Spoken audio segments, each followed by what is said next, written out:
আমাদের social media এবং চায়ের দোকান, ট্রেনে, বাসে যেভাবে বোঝা যাচ্ছে এখনই ভাইরাল হয়ে গেছে।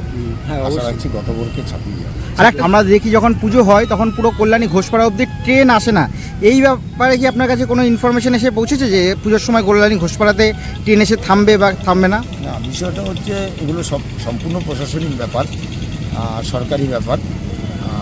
এখানে এতটা ক্রাউড ফিল হয় যার জন্য ট্রেন কিন্তু আসে না, ট্রেন বাড়িয়ে দেয়। ট্রেনটা প্রায় গতবারও আমার যতটুকু খবর আছে 10 থেকে 12টা ট্রেন বাড়িয়ে দিয়েছিল।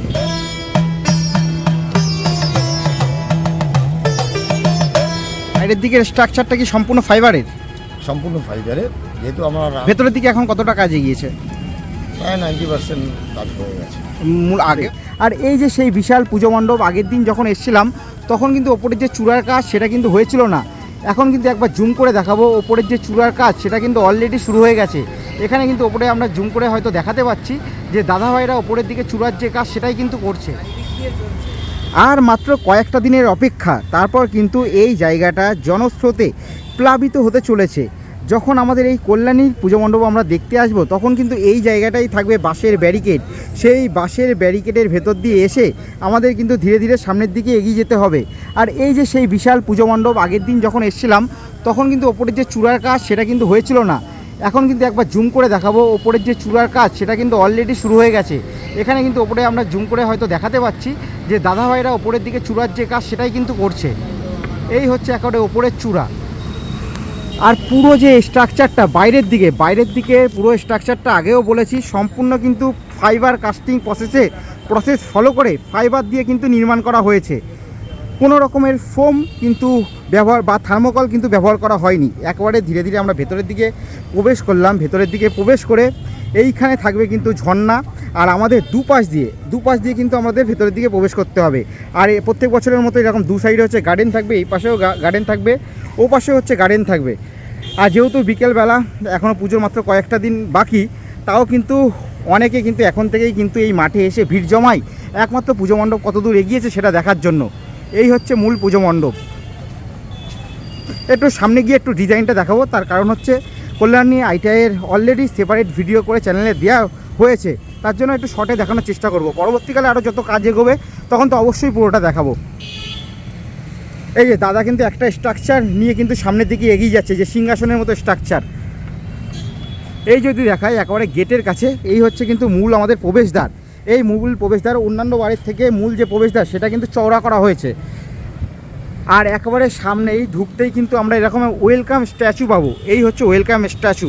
তবে এবছর এখানকার যে থিম মায়ানমারের সিন বিউম প্যাগোডা, সেই যেটা একটা বুদ্ধ মন্দির, অতি চেনা পরিচিত মুখ, আগেও বারবার অনেকে ভিডিওর মাধ্যমে দেখিয়েছেন। এই যে মূল যে পুজো মণ্ডপ, তার যে মূল নির্মাতা তাকে উইলিয়াম সরকার দাকে কিন্তু আমাদের সাথে পেয়ে গেছি। দাদার সাথে একটু কথা বলে নেব। দাদা, সবার প্রথমে জিজ্ঞাসা করবো একবারে সরাসরি পুজোর উদ্বোধন কবে হচ্ছে? আমাদের আগেও বলেছি আমাদের মহালয়ে টার্গেট। এবার মহালয়ে আমাদের মাননীয় মুখ্যমন্ত্রী ভার্চুয়াল উদ্বোধন করেন। এখনও ফাইনাল ডেটটা পাইনি, একদিন আগে আর পরে হতে পারে। আমরা আমাদের গ্রুপ এবং সোশ্যাল মিডিয়ায় ফাইনাল ডেটটা জানি। আর যারা দর্শনার্থী তারা কবে থেকে ভেতরের দিকে প্রবেশ করতে পারবে? আমাদের এখনও পর্যন্ত ঠিক আছে, তৃতীয়া থেকে আমাদের দর্শনার্থীদের জন্য প্রবেশদ্বার খুলে দেওয়া হবে। তৃতীয়া, তাই তো? তৃতীয়া। একজন ভিডিওর মধ্যে বলেছিলেন দ্বিতীয়ার দিকে, তাহলে দ্বিতীয়া না, সেটা তৃতীয়া হবে।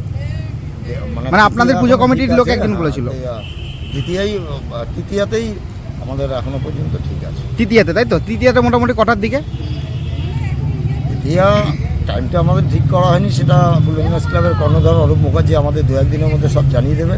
আপনারা ফাইনাল সব কিছু আপনারা জেনে যাবেন 2-4 দিনের। কারণ দাদা বলছি, আগেরবার কবে উদ্বোধন হয়েছিল একবার আপনার মুখে শুনে নেবো।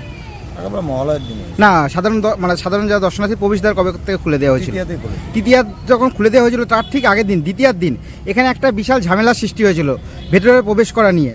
তার জন্য এই বছরটা যে আপনি একবার ভালো করে ক্লিয়ার করে দেন, যাতে ওই মাঝপথে। আমি এখনও বলছি আমাদের মহালয়ের দিন উদ্বোধন ঠিক করা আছে এবং তৃতীয়ায় প্রবেশদ্বার খোলা আছে, কিন্তু আমাদের যেহেতু মাননীয় মুখ্যমন্ত্রী উদ্বোধন করবেন, ফাইনাল ডেট পাইনি। আমাদের ফাইনাল ডেট তৃতীয়ায় এবং উদ্বোধন মহালয়ে আপনাদের সোশ্যাল মিডিয়া এবং আমাদের লুমিনাস ক্লাবের পেজে সব ফাইনালটা আপনাদের 2-4 দিনের মধ্যে জানিয়ে দেব। ভেতরের দিকে এখন কতটা কাজ এগিয়েছে? প্রায় 90% কাজ হয়ে গেছে। আগেও আপনি অনেকবার বলেছেন ভেতরের দিকে মূলত কী কী মেটেরিয়াল ইউজ হচ্ছে? আমরা ফেলে দেওয়া জিনিস, কদবেলের খোল, বিভিন্ন পাহাড়ি ফুল, দই চামচ, আইসক্রিম কাঠি, এগুলোকে কেটে কেটে আমরা বার্নিশ করে হস্তশিল্পের মাধ্যমে রূপ দিয়েছি। আর বাইরের দিকের স্ট্রাকচারটা কি সম্পূর্ণ ফাইবারের? সম্পূর্ণ ফাইবারের, যেহেতু আমরা রাউন্ডের জায়গাটা আমাদের কালার করতে হচ্ছে, ওখানে প্লাই ইউজ করে আমরা ওগুলো করতে হচ্ছে, আর টোটালটাই সামনে একটা ফাইবার। এই যে জিনিসগুলো ফাইবারে, এগুলো কি আপনারা এখানেই মেক করেছেন নাকি আমরা স্পটেই করেছি? সেটা কি ফাইবার কাস্টিং প্রসেস ফলো করে? ফাইবার কাস্টিং যেভাবে করে, আমরা মাটি দিয়ে আগে আমরা তৈরি করে তার থেকে ডাইস করে, ডাইস থেকে ফাইবার কাস্টিং করি। আর ঠাকুরে এবছর, কারণ কল্যাণী ITI মানে পুজো মণ্ডপের সাথে সাথে ঠাকুরের গায়ে বিশাল অলংকার থাকে, এবছর ঠাকুরের গায়ে কত কেজি গোল্ড থাকছে? গতবার ছিল 70-72 কিলো, এবছর 10-15 কিলো বাড়ছে। আর আপনাদের শুনলাম নাকি আপনাদের যে মৃৎশিল্পী রয়েছে সেটা চেঞ্জ করা হয়েছে, সেটার ব্যাপারে যদি একটু কিছু বলেন। অ্যাকচুয়ালি আমাদের থিম ঠাকুর হতো, তার উপরে আমাদের সোনার গহনাটা পরানো হতো। তাতে কি হতো, সোনার গহনাটা ঢেকে যেত আমাদের থিমের যে কারুকার্যগুলো, যার জন্য এবার আমরা থিম শিল্পী পাল্টে আমরা সাবিকানার মধ্যে মাটির মূর্তি, আমরা মায়ের মূর্তিটা করেছি, যাতে আমাদের সোনার অলঙ্কারটা আমরা স্পষ্ট ভালোভাবে ফুটে ওঠে, তার জন্য আমাদের করছি। এবছর আপনাদের মৃৎশিল্পী যিনি রয়েছেন তার নাম? আমি নামটা এই মুহূর্তে ভুলে গেছি, আমাদের লোকালেই বাড়ি। আচ্ছা, আগেরবার আপনাদের ঠাকুর কোথা থেকে নিয়ে আসা হয়েছিল? মেদিনীপুর। এবছর আপনারা কল্যাণীর শিল্পী দিয়েই ঠাকুর নির্মাণ করছেন, তাই তো? চাকদার। কেমন কি ক্রাউড হতে চলেছে এখানে তোমাদের? ক্রাউড তো প্রতি বছরই হয়। হ্যাঁ, আমাদের সোশ্যাল মিডিয়া এবং চায়ের দোকান, ট্রেনে, বাসে যেভাবে বোঝা যাচ্ছে এখনই ভাইরাল হয়ে গেছে। হ্যাঁ, আশা অবশ্যই। রাখছি গতবারকে ছাপিয়ে যাবে। আর একটা জিনিস দাদা আপনাকে জিজ্ঞাসা করবো, আমরা দেখি যখন পুজো হয় তখন পুরো কল্যাণী ঘোষপাড়া অবধি ট্রেন আসে না, এই ব্যাপারে কি আপনার কাছে কোনো ইনফরমেশন এসে পৌঁছেছে যে পুজোর সময় কল্যাণী ঘোষপাড়াতে ট্রেন এসে থামবে বা থামবে না? না, বিষয়টা হচ্ছে এগুলো সব সম্পূর্ণ প্রশাসনিক ব্যাপার, সরকারি ব্যাপার। এখানে এতটা ক্রাউড ফিল হয়, যার জন্য ট্রেন কিন্তু আসে না, ট্রেন বাড়িয়ে দেয়। ট্রেনটা প্রায় গতবারও আমার যতটুকু খবর আছে 10 থেকে 12টা ট্রেন বাড়িয়ে দিয়েছিল। আগেরবার কি কল্যাণী ঘোষপাড়াতে ট্রেন থেমেছিল? না, ওটা ডাইরেক্ট, যেহেতু আমরা পরের স্টেশন মানে আমাদের কাছাকাছি স্টেশন, সীমান্তে নেওয়া হয়েছে। এখান থেকে আমাদের প্যান্ডেলের দূরত্ব মানে 30 সেকেন্ডেরও ব্যাপার নয় বা 1 মিনিটের ব্যাপার নয়। এবার এখানে যখন ট্রেন থেকে নামছে আর ট্রেন থেকে উঠছে, তখন প্যান্ডেলে একটা ক্রাউড সৃষ্টি হয়েছে। প্রশাসন সেটাকে সিদ্ধান্ত করে পরেরটা যেহেতু নিয়ে গিয়ে লাইনটাকে আমরা ওখান থেকে কন্ট্রোল করার জন্য ঘোষপাড়া স্টেশন সরকারিভাবে তারা সিদ্ধান্ত নিয়েছে। কারণ ওখানে ওঠা নামা নিয়ে একটা অ্যাসেম্বলি ভয় থাকে, এত ক্রাউড হয়, এত লোকের জনসাধারণের ওঠা নামা হয়, যার জন্য তারা সিদ্ধান্ত নিয়েছে, এটা কোনো কমিটির সিদ্ধান্ত নয়। সেক্ষেত্রে কি কল্যাণী ঘোষপাড়া স্কিপ করে একেবারে ডাইরেক্ট কল্যাণী সীমান্ত গিয়ে ট্রেন থামে আর কি? সাধারণত আমরা যেটা দেখে থাকি, কল্যাণী সীমান্ত থেকে কল্যাণী ঘোষপাড়া ITI মোড় আসতে কতক্ষণ মোটামুটি পায়ে হেঁটে সময় লাগে? 5-7 মিনিট। 5-7 মিনিট, তাই তো? তার মানে কল্যাণী সীমান্ত স্টেশনে মানুষ এসে নামলেও পায়ে হেঁটে চলে আসতে পারবে? পায়ে দিয়ে আসছে। আমাদের লাইনটা প্রায় আমাদের ওই সীমান্ত স্টেশন আর ঘোষপাড়ার মাঝামাঝি এমনি লাইন থাকে, ওইটুকু হেঁটে লাইনের পেছনে দাঁড়িয়ে যায়। তার মানে এটা অ্যাকচুয়ালি পড়ছে কল্যাণী স্টেশনের থেকেও কল্যাণী সীমান্ত থেকে বেশি কাছাকাছি। Kalyani main station? হ্যাঁ, কল্যাণী মেন স্টেশন থেকে। কল্যাণী মেন স্টেশন থেকে তো অনেক কাছে। কল্যাণী মেন স্টেশনের পরে হচ্ছে শিল্পাঞ্চল, তারপরে ঘোষপাড়া। সব থেকে ঘোষপাড়াটা কাছে হয়তো। ঘোষপাড়া এই তো এই বিল্ডিংয়ের পেছনে।